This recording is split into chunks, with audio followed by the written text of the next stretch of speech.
I'm Benjamin Smith. I'm the Professor of World Rock Art in the Centre for Rock Art Research and Management at the University of Western Australia. I'm intending to partner with the Friends of Australian Rock Art and the UWA Aboriginal Corporation to do a scientific study of pollution levels and the pollution effects on the Burrup Peninsula.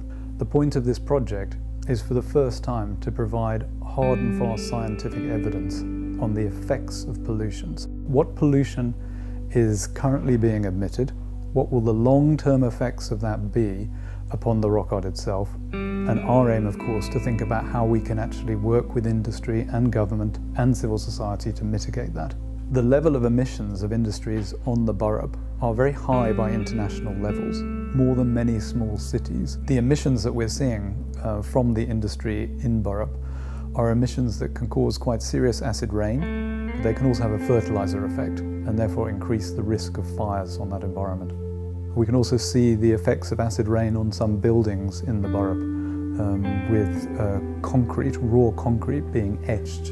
And if we can see concrete being etched by acid rain, imagine only what we're going to see on the rock art in a few years' time. What we need to understand and what we need to really do detailed research on is what is the effects of all of this on the rock art. We can already see certain colour changes over the last 10 to 15 years. We don't know exactly what that means, but what we suspect it means is that those surface layers of the rock art are starting to break down, and we could suddenly lose the rock art within a generation. This is a rare project in that we're not seeking industry funds to support this project.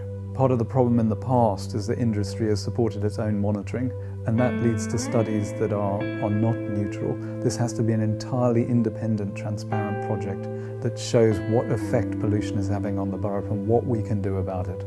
In order to do this, we're bringing together a collection of researchers from more than 10 different organisations who will jointly work together with the Burrup Aboriginal Corporation. We have people in this project coming from South Africa, France, a range of other countries bringing their expertise, but this will be Australian-led and run. We need your support to make this project happen. If we're to preserve this World Heritage Site, one of the most important heritage sites in Australia, for our children, grandchildren and for future generations, we need your help.